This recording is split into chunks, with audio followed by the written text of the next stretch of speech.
beautiful things about libraries, I would say, is, and we work with folks from all walks of life. We don't just have the stream of business 9-to-5 people or the families. We see people from all over the place in every phase of life. And one of the things that I love about libraries is that we find a way to meet you where you're at. We find a way to communicate with you at your level, and we find a way to find you the resources that you need. We work at different types of libraries. My job basically is to connect the community with the library and find a way for the library to fill whatever holes that our community has. So whether it be food insecurities, people's experiencing homelessness, prevention, any types of need that our community has, my job is to find a way that the library can help meet that need. And I specialize in working with marginal or underserved and vulnerable populations. Every county in Oregon has a law library. Not all of them are staffed. Some of them are in courthouses, some of them are outside, some of them are in public libraries. About 80% of the people that I help are pro se litigants, and what those are people representing themselves. So most of us cannot afford a lawyer.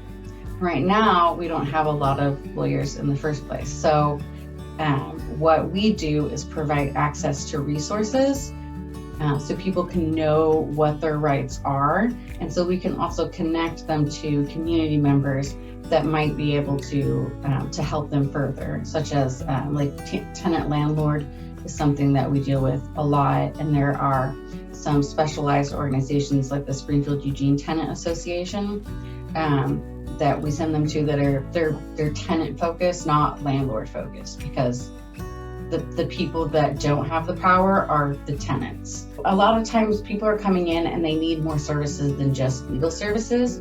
So we work with different organizations to get them whatever service they need. If someone comes in, I'm not going to say no. And that's the case for most libraries. They're going to try to find you the resources.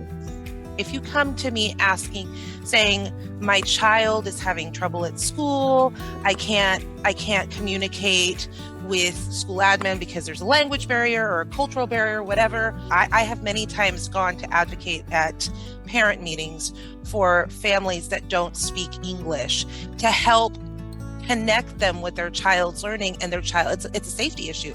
If the parents cannot communicate with the school, the library can help bridge that gap. It's also something we don't, let's say, advertise, hey, this is what we do, but it just comes naturally as part of our jobs.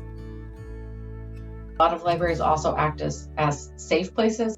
There's so many different ways that we can offer refuge and shelter here at the library. Getting folks off of the streets, for one, is a way to keep people safe.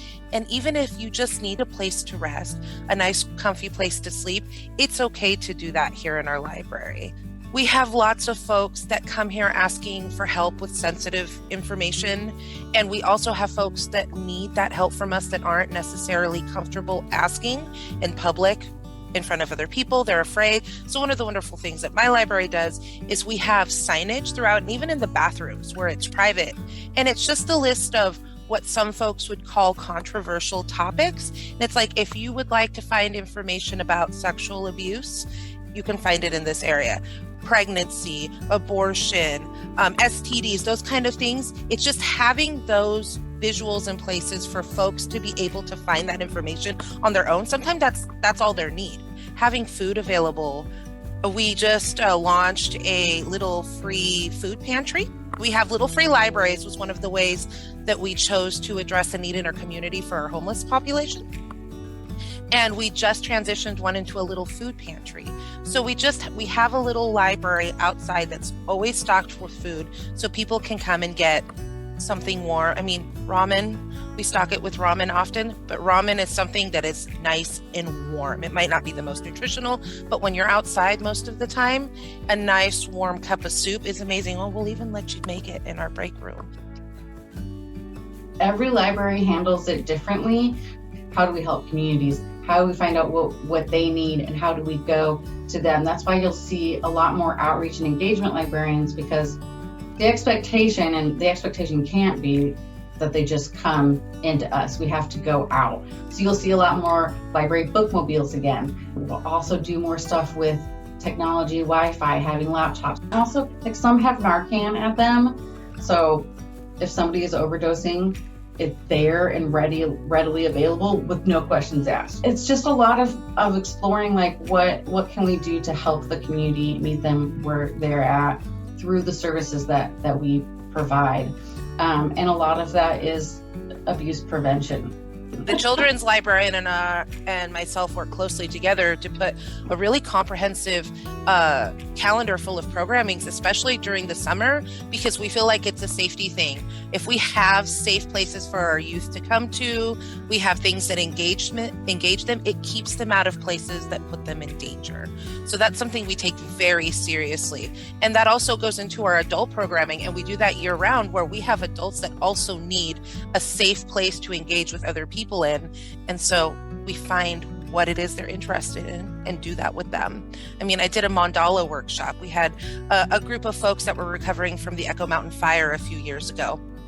And what they really needed was self-healing and wellness. And what I kept hearing was, I just need someplace I can go and work on myself. So the library held a series of mental health workshops. And so, like, one week we did mandalas, another week we did vision boards. And it's just stuff like that we can provide to our community to help keep them safe.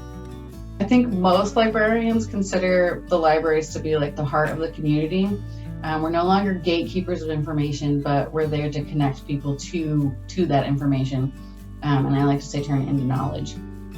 Libraries, for a long time, we held the belief that we needed to be neutral.